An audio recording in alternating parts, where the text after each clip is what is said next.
வணக்கம். இது எஃப்னா தமிழ் டிவியின் இலங்கையின் இன்றைய காலைச் செய்திகள்.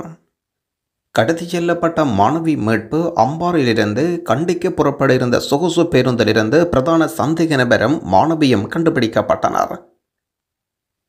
கண்டி பகுதியில் வேனில் கடத்திச் செல்லப்பட்ட பாடசாலை மாணவி அம்பாறை பேருந்து தரிப்பிடத்திலிருந்து கண்டுபிடிக்கப்பட்டுள்ளதாக போலீஸ் பேச்சாளர் அறிவித்திருக்கின்றார்.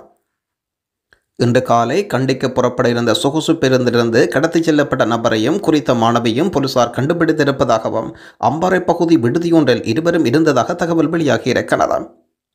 இந்த நிலையில் இளைஞன் கைது செய்யப்பட்ட நிலையில் மாணவியிடம் போலீசார் துரித விசாரணைகளை மேற்கொண்டு வருகின்றனர். கம்பளை கெலியோயா பகுதியில் வேனில் கடத்திச் செல்லப்பட்ட 19 வயதான மாணவி அம்பாறை பேருந்து நிலையத்தில் வைத்து போலீசாரினால் கைது செய்யப்பட்டுள்ளார். மாணவியுடன் இருந்த பிரதான சந்தேக நபர் கைது செய்யப்பட்டு போலீஸ் காவலில் வைக்கப்பட்டுள்ளார்.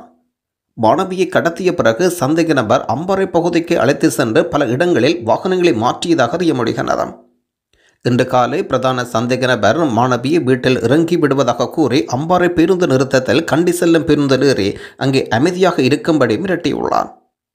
காலை 7:15 அளவில் தனியார் உயர்தர வகுப்பில் கலந்து கொள்வதற்காக தனது தோழியுடன் நகருக்கு சென்று கொண்டிருந்த போது கருப்பு நிற வேனில் வந்த குழுவினரால் இந்த கடத்தல் மேற்கொள்ளப்பட்டிருந்தது. இருப்பினும் பிரதான கடத்தல் நடந்த நேரத்தில் அவரது காதலனால் கடத்தப்பட்டதாக தெரிவிக்கப்பட்டது. ஆனால் விசாரணையில் அவரது நீண்டகால மைத்துனர் அவரை திருமணம் செய்து கொள்ளும் நோக்கில் கடத்தியதாகவும் சொல்லப்பட்டிருந்தது. மாணவியை கடத்தி சென்று வைத்திருந்த பிரதான சந்தேக நபர் ஆரம்பத்தில் 5 மில்லியன் ரூபாய் கப்பமும் கோரியிருக்கிறார். பின்னர் அதை 3 மில்லியனாக குறைத்துள்ளார். இந்த நிலையில் மீட்கப்பட்ட மாணவி வைத்திய பரிசோதனைக்காக அனுப்பப்பட்டிருப்பதாகவும் போலீசார் அறிவிக்கின்றனர். இதையடுத்து மேற்கொள்ளப்பட்ட துரித விசாரணையில் மாணவியை கடத்துவதற்கு பயன்படுத்தப்பட்டதாக கூறப்படும் வேன் போன்றவையில் கைவிடப்பட்ட நிலையில் மீட்கப்பட்டிருந்தது. இதே நேரத்தில் அதனுடைய சாரதி கம்பளையில் வைத்து கைது செய்யப்பட்டிருந்தார். இந்த கடத்தலின் முக்கியமான சந்தேக நபர் மாணவியின் தந்தையின் சகோதரன் ஒருவரின் மகன் என்றார். இந்த மாணவிக்கும் பிரதான சந்தேக நபருக்கும் இடையில் திருமணம் செய்ய இருதரப்பினர் ஆரம்பத்தில் சம்மதம் வெளியிட்டதாக அறிய முடிகிறது. ஆனால் பின்னர் மாணவியின் தந்தை தனது மறுப்பை வெளிப்படுத்தி இருக்கிறார். இதனால் ஏற்பட்ட தனிப்பட்ட பிரச்சினைக்குரிய சூழ்நிலை காரணமாக சந்தேக நபர் மாணவியை கடத்திச் சென்றதாகவும் கப்பம் பெற முயற்சித்ததாகவும் முதல்கட்ட தகவல் வெளியாகியிருக்கிறது. இதையடுத்து மாணவியை கண்டுபிடித்த சம்பவத்தில் தொடர்புடைய முக்கிய சந்தேக நபர் கைது செய்து 3 போலீஸ் குழுக்கள் நியமிக்கப்பட்டிருந்தது. மேற்கொள்ளப்பட்ட தொடர் விசாரணையின் விளைவாக கடத்தியதாக கூறப்படும் மாணவியும் கடத்தலில் ஈடுபட்ட குறித்த சந்தேக நபரும் இன்று கண்டுபிடிக்கப்பட்டனர். கல்குடா பகுதியில் விடுதியொன்றுக்கு கடத்தப்பட்ட மாணவி அழைத்துச் செல்லப்பட்டதாக போலீசார் மேற்கோள் காட்டி செய்திகள் வெளியாகியிருந்தது. கடத்தப்பட்டதாக கூறப்பட்ட குறித்த மாணவி சந்தேக நபருடன் சென்றுள்ளமை குறித்த விடுதியின் சிசிடிவி கேமராவில் பதிவாகியதன் அடிப்படையில் விசாரணை மேற்கொள்ளப்பட்டிருந்த விடயமும் குறிப்பிடத்தக்கது. இதன்போது கடத்தலில் ஈடுபட்ட பிரதான சந்தேகமர் மீது கடத்தல், மிரட்டி பணம் பறித்தல் உற்ற குற்றச்சாட்டுகளின் கீழ் வழக்குகள் பதிவு செய்யப்பட்டிருக்கிறது. மாணவியை கடத்தப்படும் சமயம் காப்பாற்ற சென்ற நபரை இடையில் வைத்து வானிலிருந்து கீழே தள்ளிவிட்டதாகவும் வானில் வைத்து கடத்தலில் ஈடுபட்ட பிரதான சந்தேக நபர் காப்பாற்ற சென்ற நபரின் கையை கடித்ததாகவும் இதனால் கையில் கடுமையான காயம் ஏற்பட்டுள்ள மருத்துவமனையில் சிகிச்சை பெற்று வருகின்றார். இடையில் வானிலிருந்து கீழே தள்ளிவிட்டதனால் கை மற்றும் கால்களில் பலத்த காயம் ஏற்பட்டிருக்கிறது. மாணவியை காப்பாற்றும் முயற்சியின் போது தனது கண்ணுக்கு கீழ் காயம் ஏற்பட்டதாக மாணவியை காப்பாற்ற சென்ற நபர் வாக்குமூலம் வழங்கி வருகின்ற விடயமும் குறிப்பிடத்தக்கது. இதே நேரத்தில் கெலியோயாவில் கடத்தப்பட்ட மாணவியை மீட்க போராடிய அரசத்தின் வாக்குமூலம் அவர் பாராட்டி கௌரவிக்கப்பட்ட நிகழ்வு கூட இடம்பெற்றிருக்கிறது. யாழ்ப்பாணத்தில் யுவதியை பேய் கடத்தியதா? போலீசார் திண்டாட்டம். யாழ்ப்பாணம் வடமராட்சியில் யுவதியொருவர் கடத்தப்பட்டதாக ஊடகங்களில் தகவல் வெளியாகிய நிலையில் அது தவறானது என்ற தகவல் வெளியாகியிருக்கிறது. இந்த சம்பவத்தின் உண்மை பின்னணி தொடர்பாக சில செய்திகள் வெளியாகியிருக்கிறது. நெல்லியடி போலீஸ் பிரிவுக்கு உட்பட்ட ராஜகிராமம் பகுதியைச் சேர்ந்த 27 வயதான யுவதியொருவர் கடத்தப்பட்டதாக கூறப்பட்டது. அவர் வாய்ப்பேச முடியாதவர் என்றும் யாழ்ப்பாணத்தில் வெளியாகும் பிரபல பத்திரிகை ஒன்று செய்தி வெளியாகியது. எனினும் யுவதி கடத்தப்படவில்லை.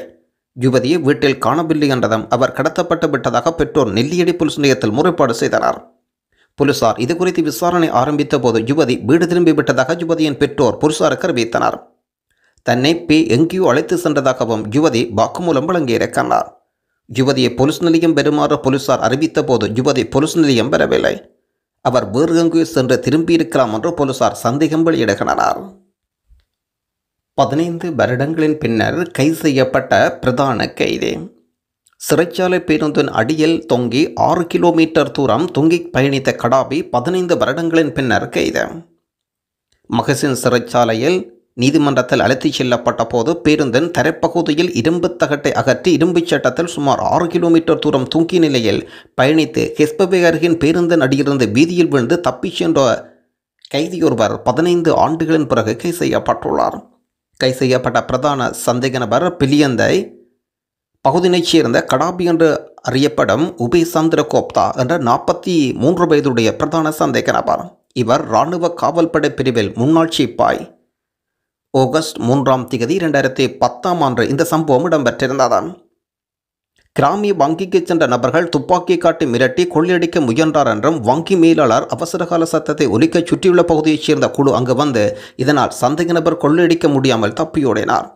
அந்த நேரத்தில் அவர் உடனடியாக உள்ளூர்வாசிகளினால் பிஸ்டலுடன் கைது செய்யப்பட்டிருந்தார். அந்த நேரத்தில் பிரதான சந்தேக நபர் கடாமியும் மற்ற நபரும் தப்பியோடிவிட்டனர். சம்பவம் தொடர்பாக கைது செய்யப்பட்ட சந்தேக நபரிடம் விசாரித்த போது கொள்ளைக்காக வந்த மற்றொரு சந்தேக நபர் ஒரு கைக்குண்டுடன் கைது செய்யப்பட்டார். மேலும் கடாபி என்ற சந்தேக நபர் 2 நாட்களின் பிறகு சீனாவில் தயாரிக்கப்பட்ட குண்டுடன் கைது செய்யப்பட்டார். அவர் கைத்துப்பாக்கி 12 தோட்டாக்களும் மீட்கப்பட்டன. பிலியந்தலை போலீசார் கைது செய்யப்பட்ட விளக்கமுறையில் வைக்கப்பட்ட பிரதான சந்தேக நபர் வழக்குக்காக பொரளை மகசின் சிறைச்சாலையிலிருந்து கெஸ்பவே நீதிமன்றத்தில் பேருந்தில் அழைத்துச் செல்லப்போடு தப்பிச் சென்று தலைமறைவானார். இதே நாளில் சந்தேக நபர் உட்பட சுமார் 28 தடுப்பு கைதிகள் பேருந்தில் இருந்தனர். பேருந்தின் உள்ளே தரையில் இணைக்கப்பட்டிருந்த இரும்பு தகட்டிலிருந்து ஒரு ரிவெட் ஆணி தகர்ந்து நீடிக்கப்பட்டிருந்ததை கவனித்த பிரதான சந்தேக நபர் அந்த வழியால் எப்படியாவது தப்பிக்க வேண்டும் என்ற எண்ணம் வந்ததாக போலீசாரிடம் வாக்குமூலம் வழங்கியிருக்கிறார். ஜனாதிபதி அனுரகுமார திசநாயக்கா நாளை சீன பயணமாகின்றார். ஜனாதிபதி அனுரகுமார திசநாயக்காவின் சீன பயணத்தின் போது 2 நாடுகளுக்கு இடையில் 7 புரிந்துணர்வு உடன்படிக்கைகள் கைச்சாத்திடப்பட உள்ளன. முதலீடு, பலிசக்தி, மீன்பிடி, சுற்றுலா, பொருளாதாரம் என்பவற்றை மையப்படுத்தியே புரிந்துணர்வு ஒப்பந்தம் அமையும் என்று அறிய முடிகிறது. சர்வதேச நாணய நிதியத்தின் கடன் மறுசீரமைப்பு திட்டத்துக்காக சீனாவின் உதவி இலங்கை பொருளாதார மீட்சிக்கு சீனா வழங்கும் ஆதரவு என்றும் சொல்லப்படுகிறது. ஜனாதிபதி அனுரகுமார் திசநாயக்கா ஜனவரி 14 தொடக்கம் 17 வரை சீனாவுக்கு பயணம் மேற்கொள்ள இருக்கின்றார். தமிழ்நாட்டின் சென்னையில் இடம்பெற்று கொண்டிருக்கும் அயலக தமிழர் விழாவில் தமிழ்நாடு அரசின் உத்தியோகபூர்வ அழைப்பின் பெயரில் ஸ்ரீதரன் எம்பி அவர்கள் நிகழ்ச்சியின் சிறப்பு விருந்தினராக கலந்து கொண்டிருந்தார். சாணக்கியன், சுமந்திரன் அவர்களும் கலந்து கொண்டனர். இப்போது இது பேசுபொருளாக மாறியிருக்கிறது. அழைப்பின் பேரில் போனது தவறில்லை, ஆனால் அதை வைத்து இவர்கள் தீவிர ஆதரவர்கள் என்று மாறி மாறி செய்யும் விமர்சனங்களை பார்க்கும்போது நாமும் எவர்களின் அரசியலையும் கோத்தபாவின் ஆட்சி காலத்தில் ஆதரித்தோம் என்பதற்கு அப்பால் கண்ட நெருக்கடிகளையும் நினைக்கும் போது கவலையாக இருக்கின்றது. நாமும் இவர்கள் போன்று சுயநலமாக சிந்தித்தால் பல சலுகை பெற்று நமது வாழ்க்கையை மேம்படுத்தியிருக்கலாம் என்று சிந்திக்கவும் வைக்கும். தமிழரின் அரசியல் என்பதற்கு அப்பால் இன்று ஆட்சியமைத்திருக்கும் ஆட்சியில் பலவற்றை பெற அழுத்தம் கொடுக்க வேண்டிய தேவை இருக்கின்றது. குறிப்பாக தமிழர் நியமனங்களை ஒட்டுமொத்தமாக நாட்டில் மட்டுமல்ல எங்கள் பெரும்பான்மை கொண்ட இடங்களிலும் புறக்கணிக்கப்பட்டு வருகின்றது.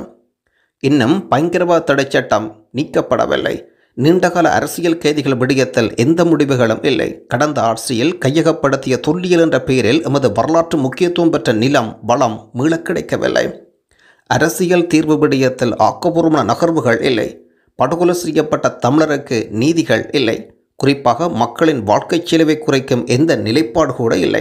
எனவே இந்த விடயத்தில் எப்படியான நகர்வை கொண்டு செல்ல வேண்டும் என்ற நிலைப்பாட்டை இலங்கை தமிழரசு கட்சி தனித்து ஒரு நகர்வை கட்சியாக நகர்த்தவில்லை.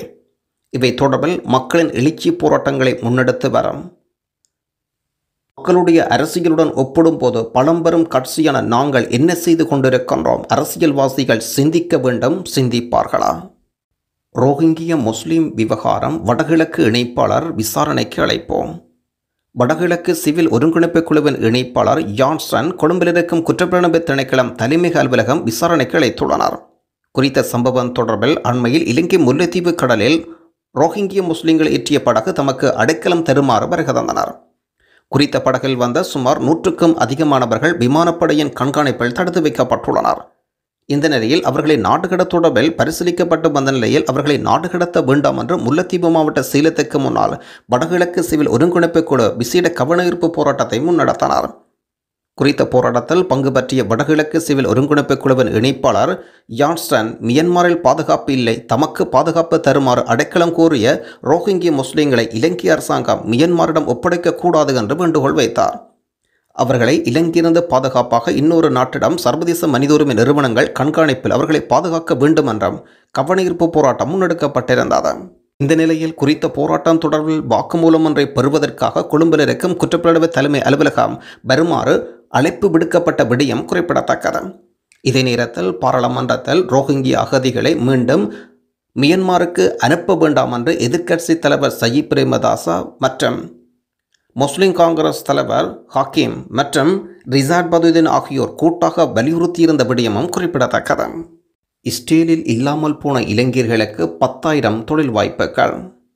கடந்த அரசாங்க காலத்தில் அரசியல்வாதிகளால் தகுதியற்ற நபர்கள் இஸ்ரேலில் விவசாய தொழிலுக்கு அனுப்பப்பட்டுள்ளதனால் குறித்த நபர்கள் அந்த தொழில் நிறுவனங்களிலிருந்து தப்பிச் சென்று வேறு தொழில்களில் ஈடுபட்டு வருவதன் காரணமாக இஸ்ரேலிய விவசாய துறையில் 10,000 தொழில் வாய்ப்பு எமது நாட்டுக்கு இல்லாமல் போகியிருப்பதாக இலங்கை வெளிநாட்டு வேலைவாய்ப்பு பணியக தலைவர் அறிவிக்கின்றார். அரசியல்வாதிகள் வாக்குறுதிகளை வழங்கி பணம் பெற்று 2 வருடங்கள் 5,000 பேர் வரை வெளிநாட்டு தொழிலுக்காக காத்து கொண்டிருக்கின்றனர்.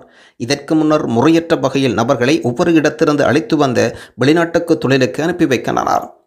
இஸ்ரேலில் விவசாய தொழிலுக்கு எந்த தகுதியும் இல்லாத நபர்களை கடந்த அரசாங்கம் அரசியல்வாதிகள் அனுப்பியுள்ளனர்.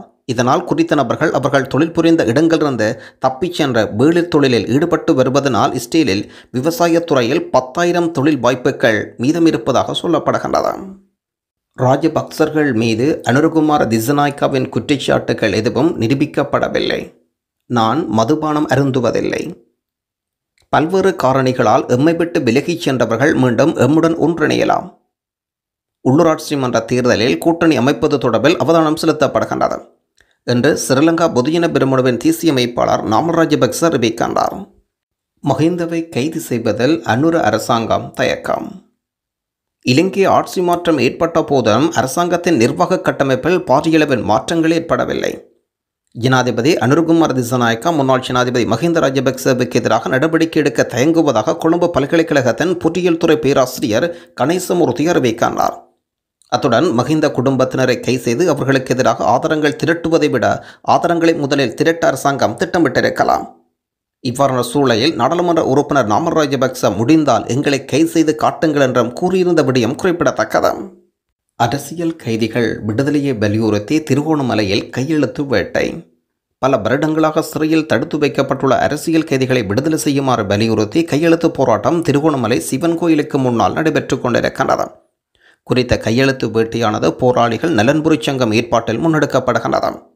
இதில் பலர் கலந்து கொண்டு கையெழுத்துக்கள் இட்டிருப்பதுடன் குறித்த கையெழுத்தானது போராட்டமானது வடகிழக்கு மாகாணங்கள் உட்பட பல மாவட்டங்களில் இடம்பெற்றதாக ஏற்பாட்டுக் குழுவினர் அறிவிக்கின்றனர். கையெழுத்துக்கள் திரட்டப்பட்ட பின்னர் அவை அடங்கியம் என ஜனாதிபதியிடம் கையளிக்கப்படும். அகிலக தமிழர் தினம் 4வது நாள் தமிழ்நாட்டின் சென்னை வர்த்தக மையத்தில் மிக சிறப்பாக நடைபெற்று கொண்டிருக்கின்றது. எத்திசையும் தமிழன் எங்கே என்ற தலைப்பில் நடைபெற்ற நிகழ்ச்சியில் 60 நாடுகளிலிருந்து 17 மாநிலங்களிலிருந்தும் பங்கேற்பாளர்கள் கலந்து கொண்டனர். இந்த நிகழ்வில் தமிழ்நாடு அரசின் உத்தியபூர்வ அழைப்பின் பெயரில் ஸ்ரீதரன் எம்பி அவர்கள் நிகழ்வின் சிறப்பு விருந்தினராக கலந்து கொண்டார். தமிழக அரசின் உயர் செல்வாக்கு வட்டத்தில் இருப்பவர் ஸ்ரீதரன். இவ்வாறான செல்வாக்கை பயன்படுத்தி எல்லை தாண்டும் மீனவர் வருகையை கட்டுப்படுத்த தமிழக அரசின் உதவியை பெற்று யாழ் மீனவர்களின் வாழ்வாதாரத்தை பாதுகாக்க நடவடிக்கை எடுக்க வேண்டாம். இதில் கலந்து கொண்டது மாபெரும் பிழை என்றே அனைத்து மக்களாலும் உணரப்படுகின்றது. நீங்கள் ஒருவராது புறக்கணித்திருக்கலாம். இந்த திராவிட ஒட்டுண்டிகள் இந்த நிகழ்வை வைத்து இனங்களிப்பு நடக்கும்போது அவர்களின் கைமத்தனத்தை மறைத்து இந்த முன்னிலைப்படுத்துவார்கள்.